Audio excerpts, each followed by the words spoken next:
नमस्कार।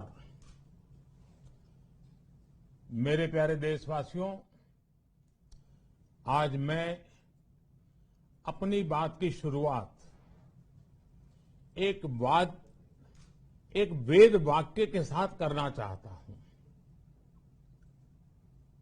कृतम में दक्षिणे हस्ते जयो में सव्य आहितः। इस बात को भारत के संदर्भ में देखें तो बहुत सीधा साधा अर्थ यही है, हमारे देश ने एक तरफ कर्तव्य का पालन किया तो दूसरी तरफ उसे बड़ी सफलता भी मिली।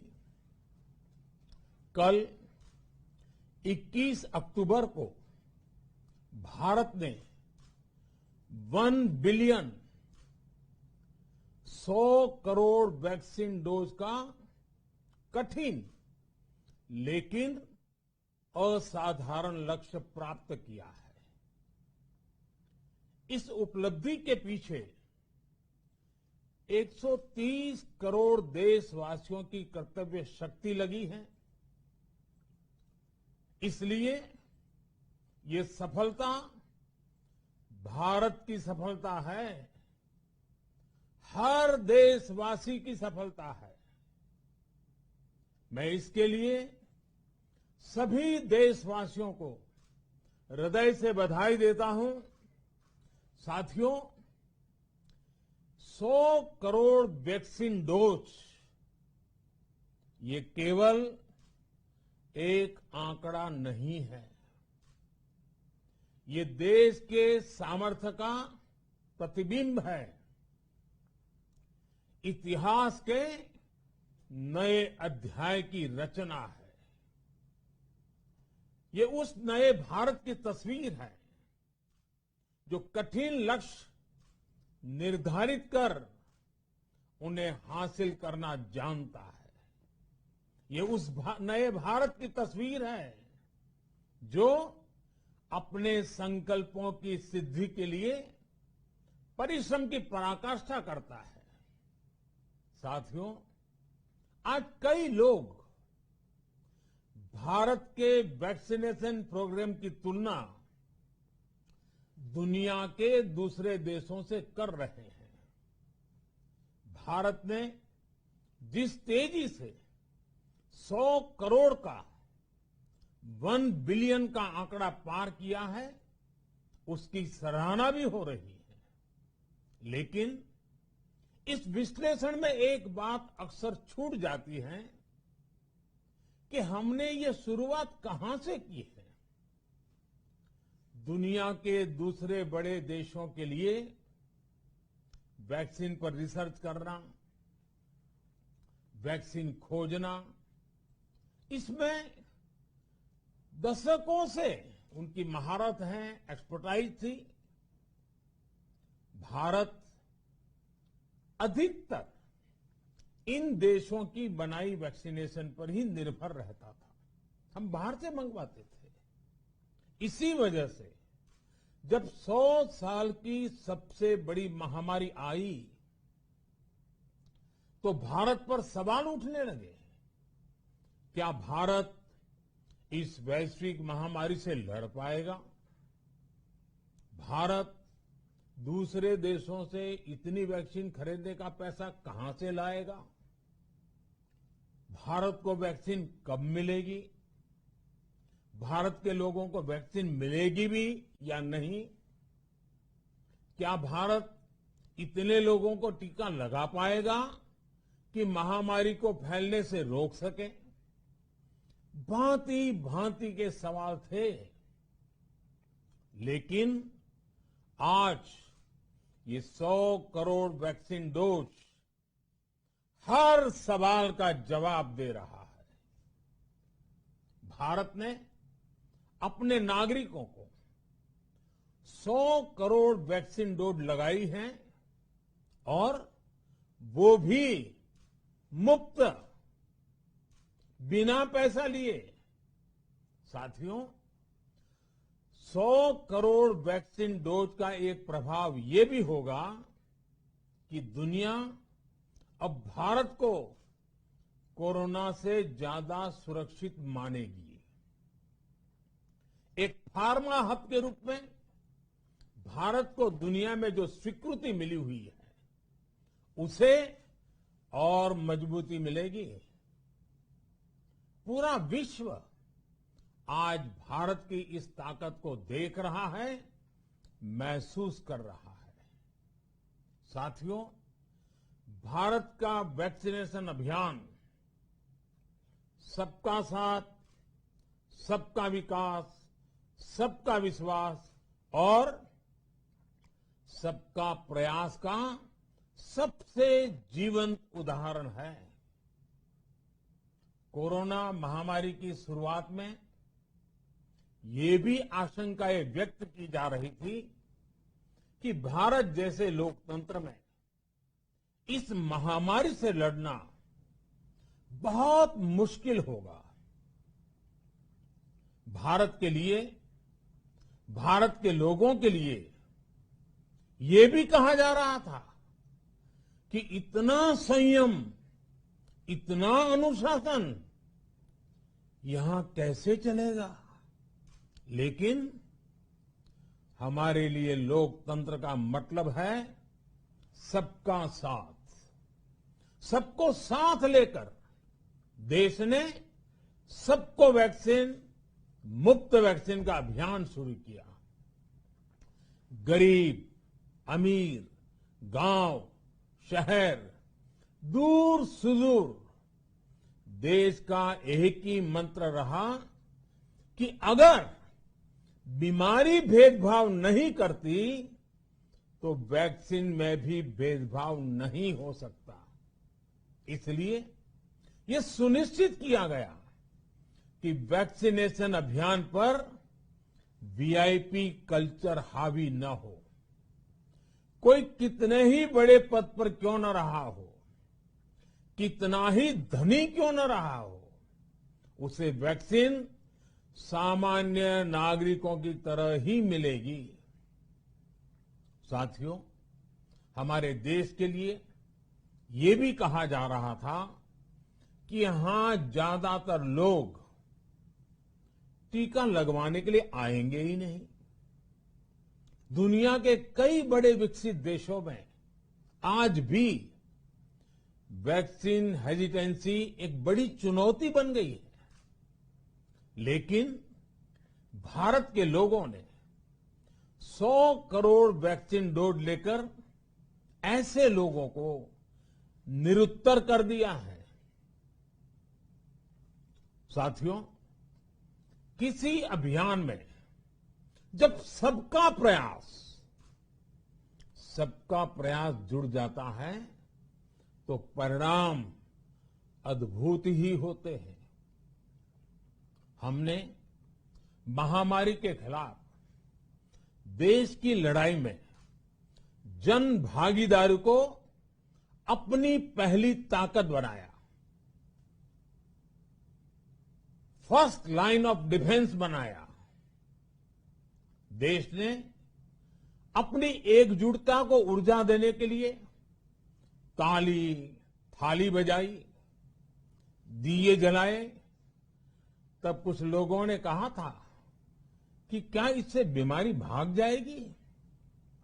लेकिन हम सभी को उसमें देश की एकता दिखी, सामूहिक शक्ति का जागरण दिखा। इसी ताकत ने कोविड वैक्सीनेशन में आज देश को इतने कम समय में 100 करोड़ तक पहुंचाया है।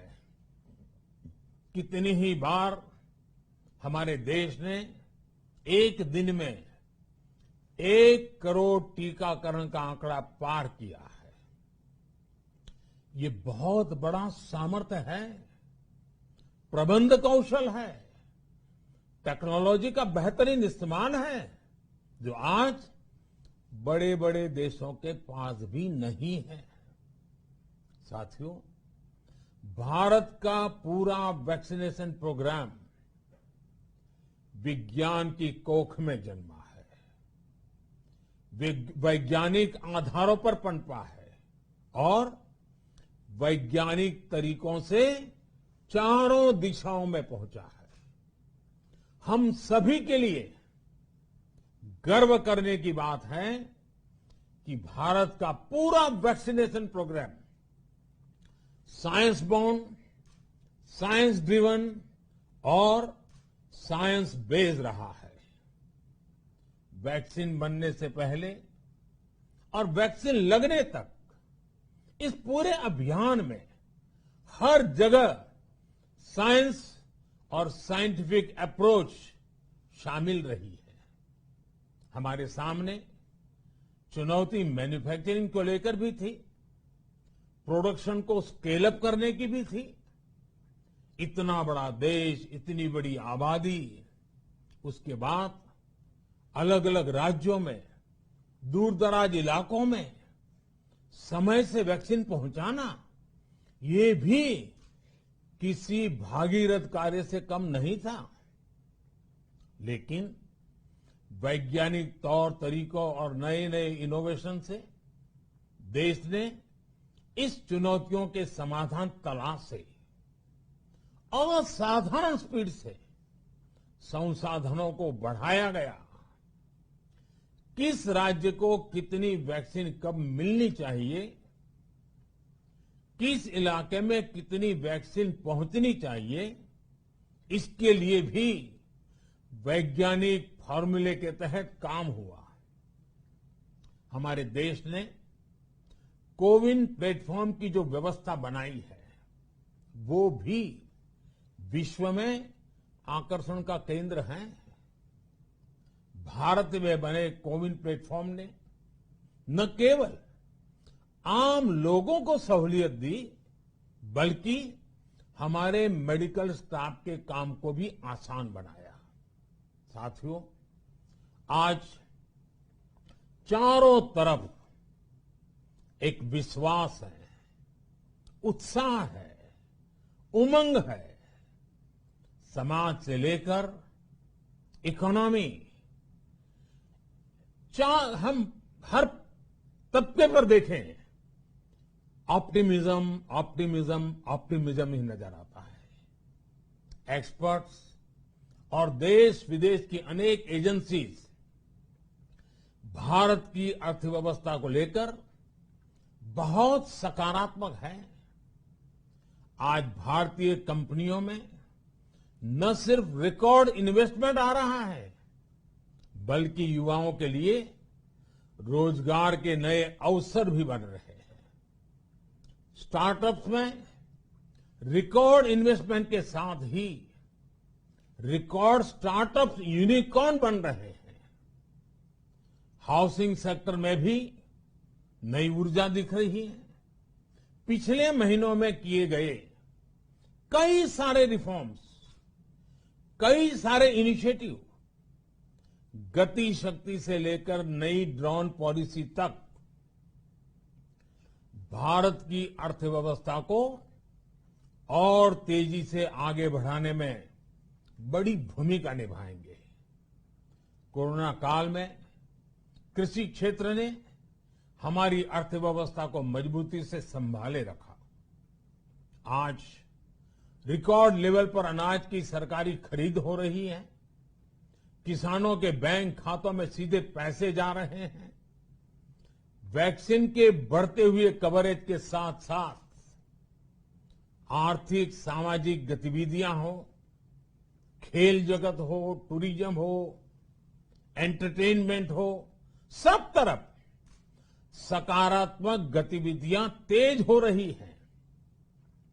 आने वाले त्योहारों का मौसम इसे और गति देगा और शक्ति देगा।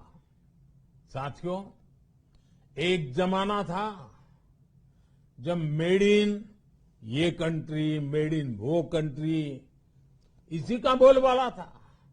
बहुत क्रेज हुआ करता था।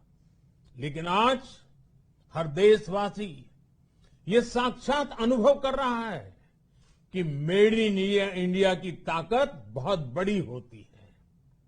और इसलिए आज मैं आपसे फिर ये कहूंगा कि हमें हर छोटी से छोटी चीज जो मेड इन इंडिया हो, जिसे बनाने में किसी भारतवासी का पसीना बहा हो, उसे खरीदने पर जोर देना चाहिए।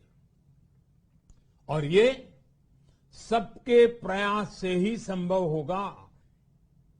जैसे स्वच्छ भारत अभियान एक जन आंदोलन है, वैसे ही भारत में बनी चीज खरीदना, भारतीयों द्वारा बनाई चीज खरीदना, वोकल फॉर लोकल, ये हमें व्यवहार में लाना ही होगा। और मुझे विश्वास है सबके प्रयास से हम ये भी करके रहेंगे। आप याद करिए, पिछली दिवाली हर किसी के मन मस्तिष्क में एक तनाव था, लेकिन इस दिवाली 100 करोड़ वैक्सीन डोज के कारण एक विश्वास का भाव है। अगर मेरे देश की वैक्सीन मुझे सुरक्षा दे सकती है, तो मेरे देश का उत्पादन, मेरे देश में बने सामान मेरी दिवाली और भी भव्य बना सकते हैं। दिवाली के दौरान बिक्री की एक तरफ और बाकी साल की बिक्री एक तरफ होती है। हमारे यहां दिवाली के समय, त्योहारों के समय बिक्री एकदम बढ़ जाती है। 100 करोड़ वैक्सीन डोज